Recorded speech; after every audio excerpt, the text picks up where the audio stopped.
There's a main street to one side, you turn into this side street here, and most of it looks quite familiar, but then suddenly there's a sign that says Play Street, 8 a.m. to sunset. Does that really mean anything? The order's still in force. What it actually meant was that when the order was first introduced, no vehicle should travel along this street between 8 a.m. to sunset unless they actually wanted to visit one of the houses or the school.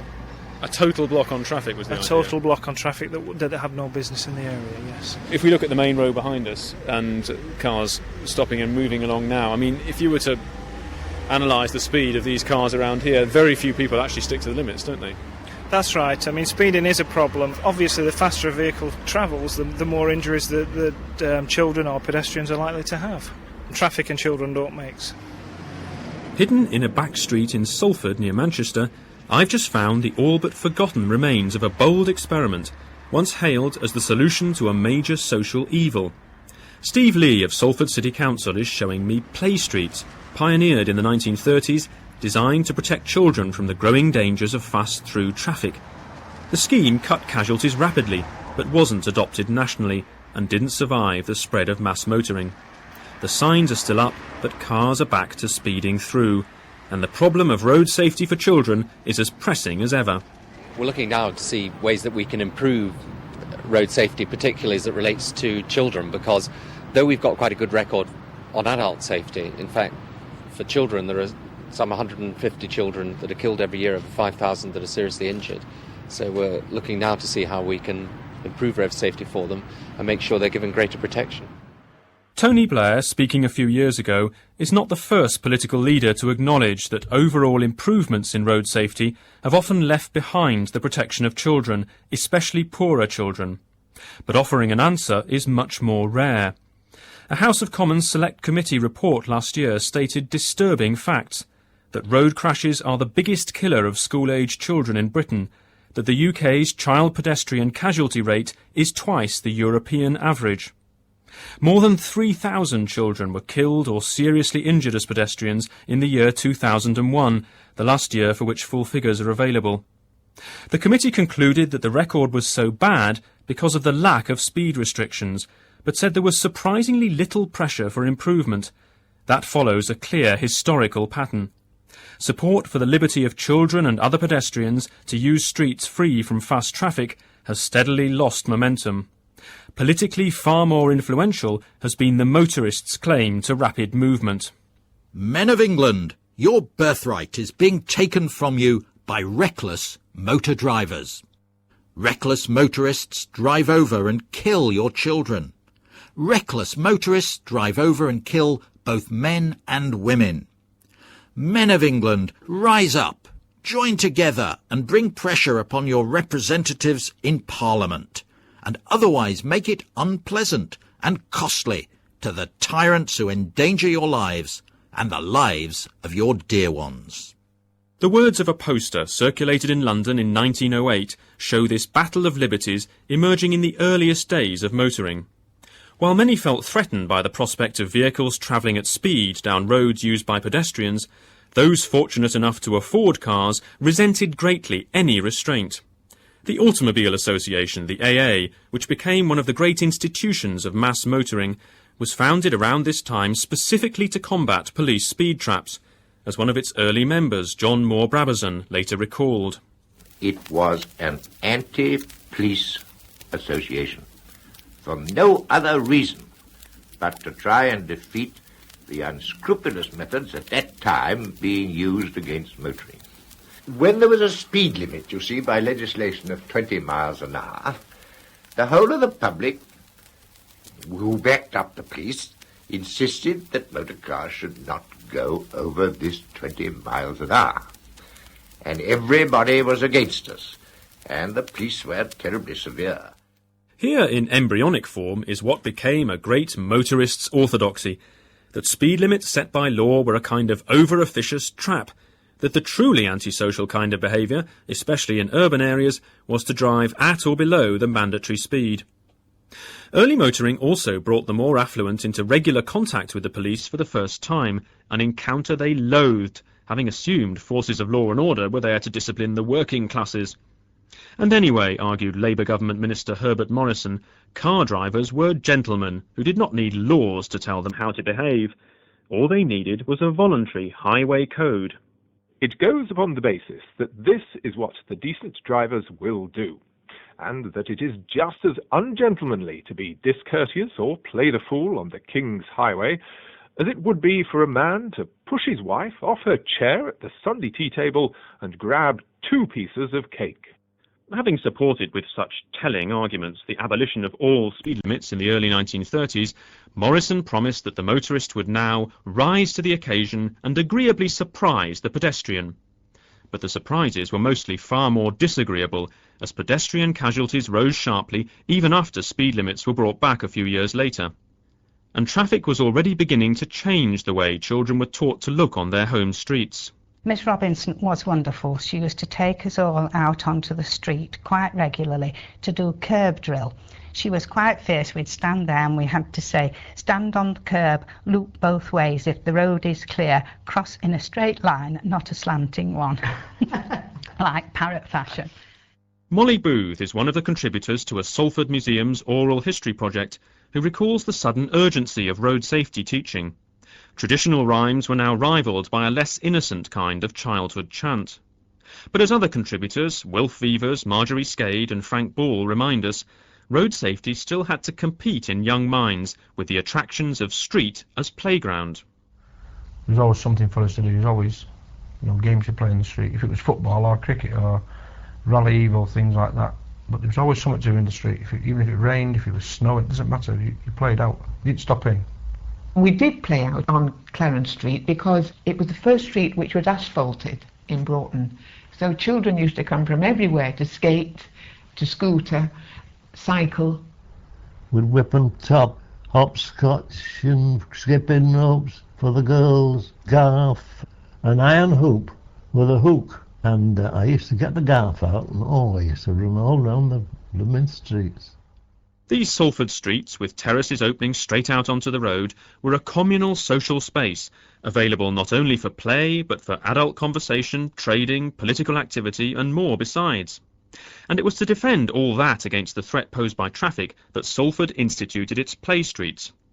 The local chief constable was so impressed with their success that he sent details to central government in London and wrote in 1934 to the Times.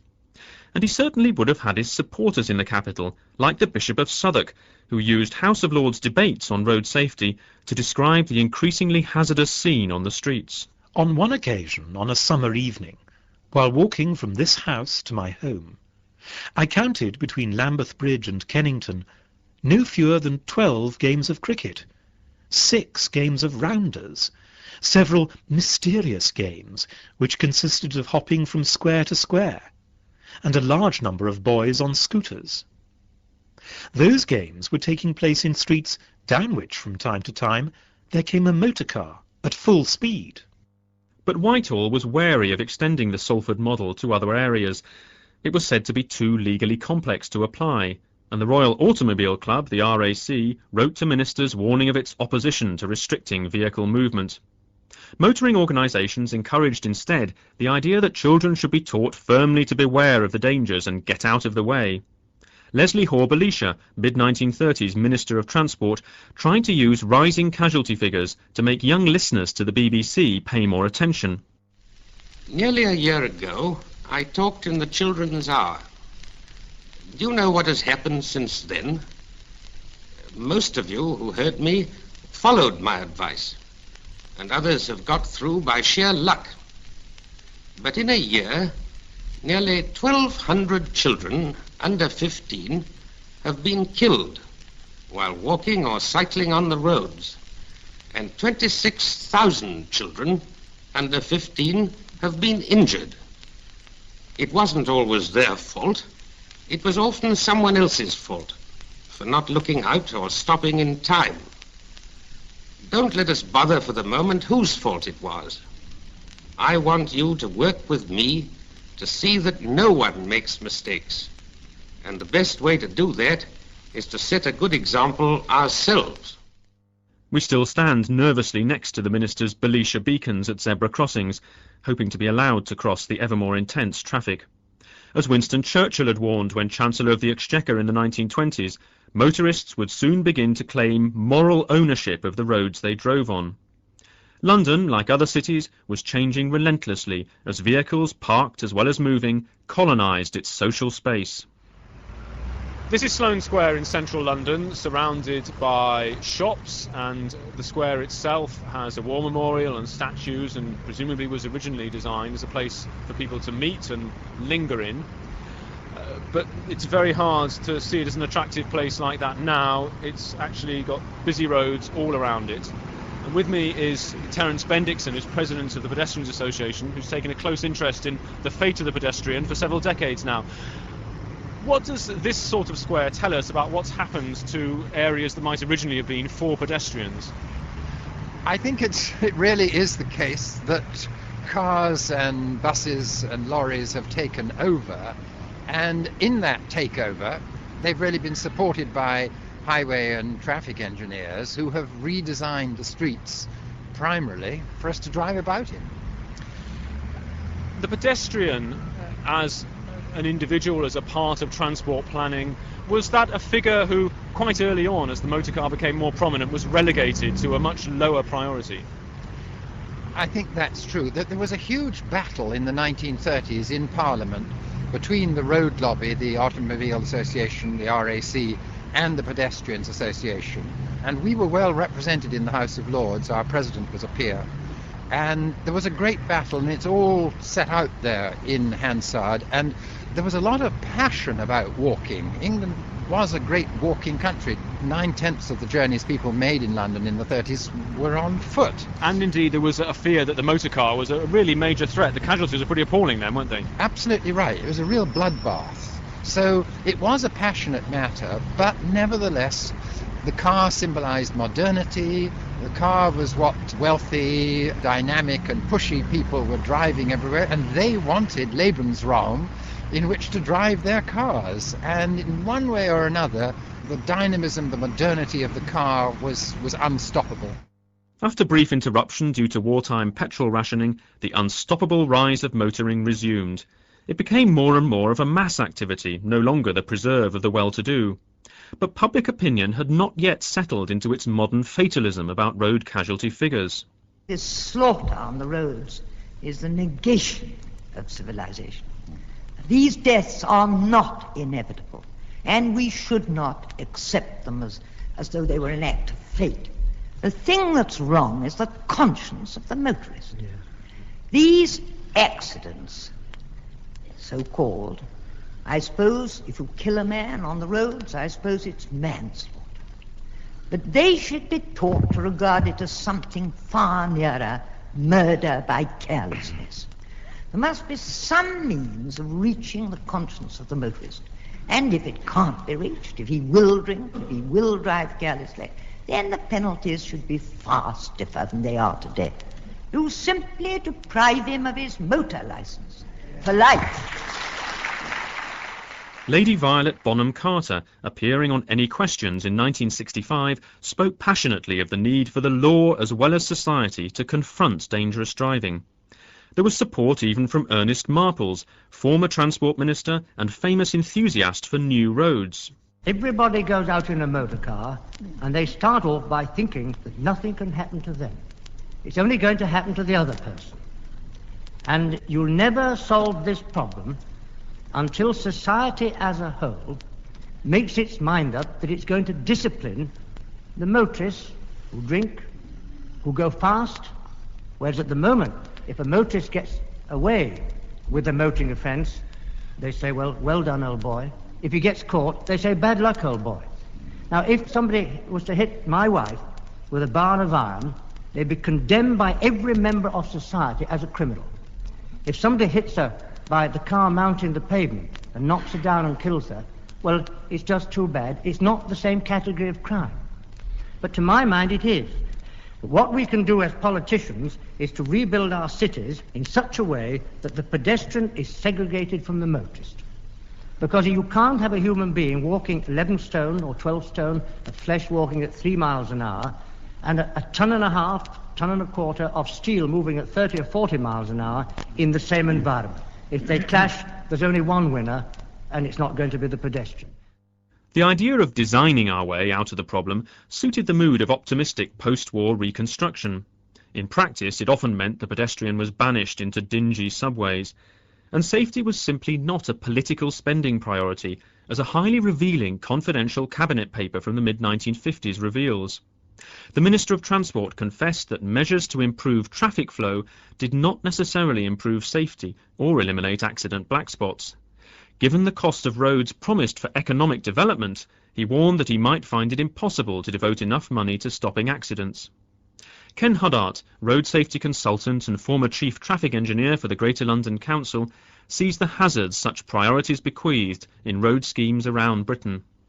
There were a period of a couple of decades when you could find many authorities who were still building death traps straight through. Wide open roads with major crossing points and things like that. Indeed, I've worked in several cities in the last decade where they were staring me in the face. Roads which, because they were straight lines and nice and open and spacious, more or less said to the driver, put your foot down. Yes, even though there may have been a speed limit there. If the road is saying put your foot down, the driver will.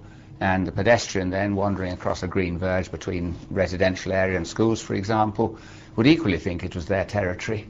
And so you get very high accident rates in those situations.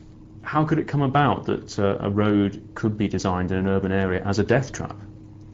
I don't know how it can be. Whenever I see them, I point them out if I'm on a project and tell them that something's got to be done about it. And what tends to be done about it nowadays is to intersperse the road with slowing down features, typically mini roundabouts or forced roundabouts, or in extreme cases, if it's not really a through route, give ways to the opposite direction, road humps, cushions and things of that nature. Was it, do you think, because at the time when these roads were being designed, tremendous emphasis was put on efficient traffic flow, and so this looked good on the plans, a nice dual carriageway quite near the centre of a town or a city, and that was then the priority, and nobody thought about it in terms of a pedestrian crossing that road? I think your phrase "nobody thought about it" is quite right, because some of these roads were being put in long after the theme had changed. So it was a question of not being thought about, and the phrase we tend to use in the office is it was designed off the drawing board instead of off the real life. The same fate befell real life in some rural areas as roads redesigned for faster speeds bisected whole communities. The engineers were eventually able to improve matters. Motorways in particular became safer despite the huge increase in journeys made. But in urban areas, changes in children's behaviour were still seen as the key to safety. Motor cars travel on the road, along with great big lorries and their heavy load. But little feet, they should always be walking on the footpath where it is safe, you see. Walking on the footpath. The Tufty Club, social pillar of post-war toddlerdom with nearly 25,000 local groups at its peak, sought to make road safety more cuddly. But the message accompanying the Milk and Rusks was essentially harsh, that children should treat the street as a place of constant danger. Dr. Maya Hillman of the Policy Studies Institute has monitored for decades how the traffic threat has altered the whole experience of growing up. About 15 years ago, the government put out a poster for children addressing them, which showed a little boy with one of his legs on the curbside, and the motive at the bottom of the poster said, "One false move." And the implication was, one false move and you're dead. That it's up to you as a child to learn how to respond to the dangers of traffic. Now, we found that quite outrageous, when the responsibility, in our view, should lie principally with the perpetrators of the danger, the source of the danger. Does that underlie, in society's terms, why the road casualty statistics are not looked on in the same way as say, rail accidents? They seem to be seen more as a kind of a fact of life. Accidents will happen. Well, absolutely so, and indeed the use of the word accident is a sort of euphemism which is quite inappropriate insofar as it can be foreseen. In fact, you could go to the Department of Transport and say to them how many road fatalities there will be next year, and with a remarkable degree of precision just by looking at the trends, you will be able to say that they will certainly be between 3,000 and 3,400 next year. Now, how do we know that? Because it is far more predictable than the random nature and the use of the word accidents would suggest.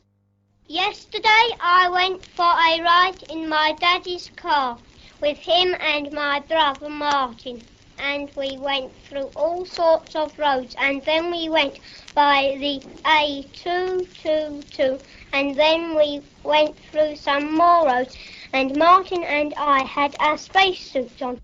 For some space-age children, motoring did of course bring a huge increase